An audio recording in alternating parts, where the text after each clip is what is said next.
Welcome back, traders. Second portion of our show here on this January 3rd. We got some market movers here to talk about. And one stock that's getting smoked, Philip Morris. Well, actually, Altria Group is a stock. We always get them confused. MO, so it's Altria Group, Joel. Down here, 28.90 right now after closing at 29.65. It might swing over into Philip Morris too, so keep an eye on PM. PM is trading up though, 79.17, because they are obviously related companies. But MO is the one that's in the Barron's, has a negative Barron's article on it, and the stock is trading down here significantly on that article. Barron's saying it could fall as much as 15% as tobacco sales are projected to be slower next year, or in this coming year. So that's what's got MO under heat here. What do you think about technical levels on MO, Joel? That thing had just been holding the 29.50 area forever, tight ranges. Now we're breaking down.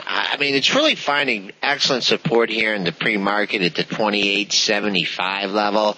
That's buffeted by the 28.70 low that it had a few weeks ago. I see you pointed out 29 is a swing number.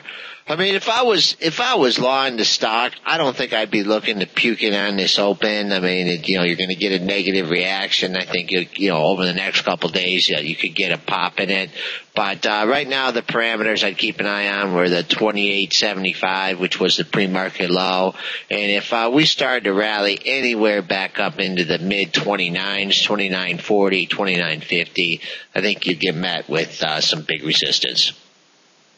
3M is buying a portion of AVY's business there. They're going to buy AVY's Office and Consumer Products business. So 3M actually was trading up with overall market pretty significantly up to almost $83 there, Joel. Pulled back at 803 when that news came out, came as low as 8204, but now is popping back up again. I don't think this is a huge acquisition, just a portion of AVY's business. So not sure how much impact this is going to have on the stock, but obviously, you need to know the news out there if you're going to trade it. 82.45 is the last trade. AVY is trading a little bit higher there on this, 29.83, but light volume with that is bid 29.04, best offers at 30. So I was looking at the charts. AVY might give a little resistance at 30. What do you think on those two stocks, Joel?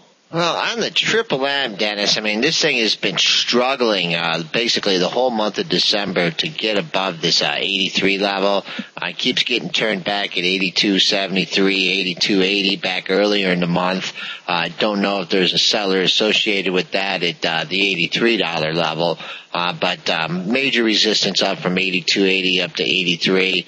Coming back on the downside, got a couple lows here at 81.19 and 80.94. So we'll call that the $81 level. If in fact it gets back down there, I'd expect to find some good support. AVY is a stock that I'm not real familiar with. Sure having a hard time getting through this, it's getting through it now. 28.80, 28.82 was excellent resistance. You had, 5-6 highs in that area. We've broken out there.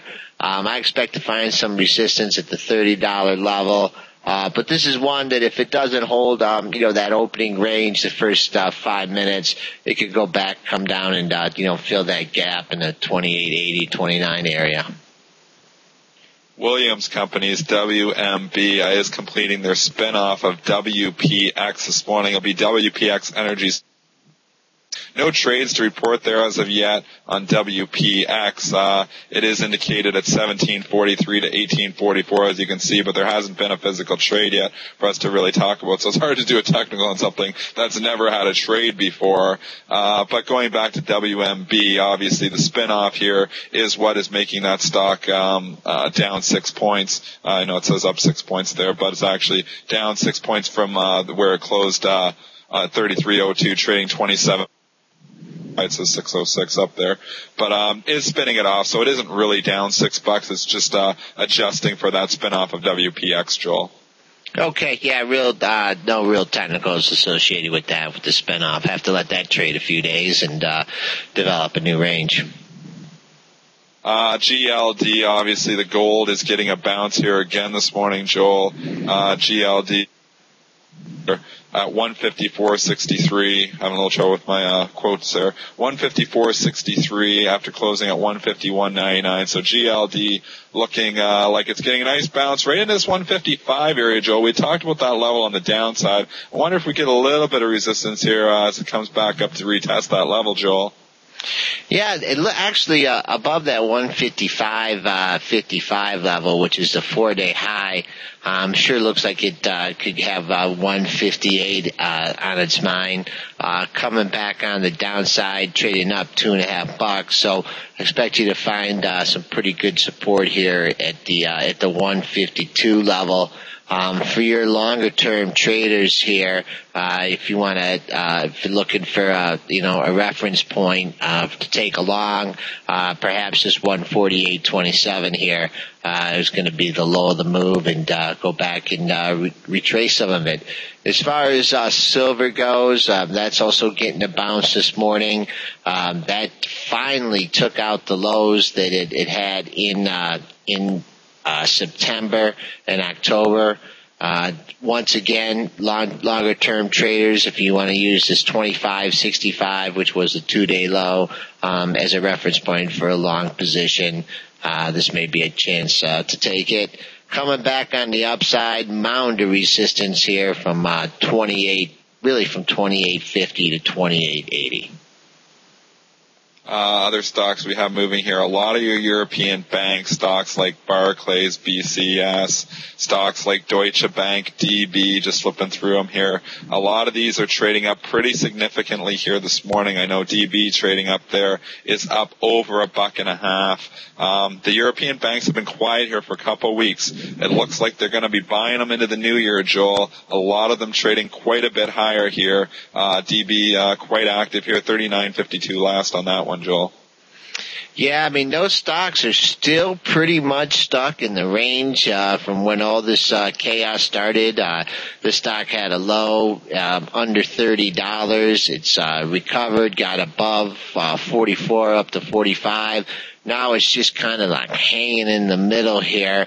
There was good resistance at the $40 level in the Deutsche Bank, so I'd expect to meet some sellers there.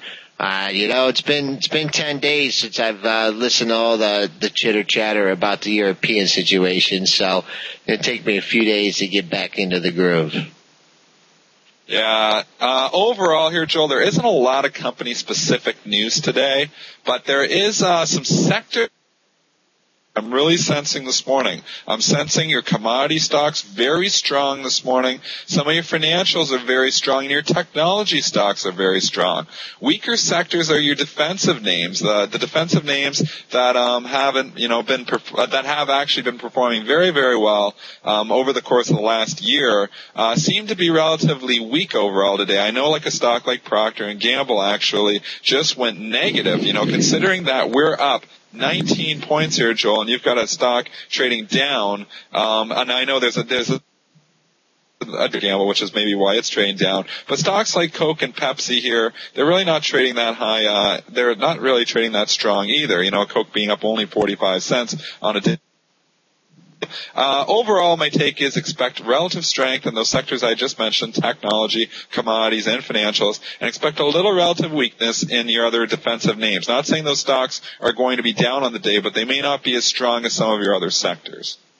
Okay, just a quick wrap of the S&Ps. We've just been hanging right here at this 1272 level, $1.50 off the low of 1270.75. Looking for resistance here at the 1275 level, and then of course at the Globex high at 1280. Coming back on the downside, we really have some real estate to fill down to Friday's high at 1260.50. Don't really expect to get there today, but keep an eye on the 1275, 1280 level, and of course you got the high of this recent move back on October 27th at 1283.50. Well, folks, that's our market mover show for today. Perhaps we're a little bit rusty after our layoff, but we hope we provided you with some good information. We'll be back with you tomorrow.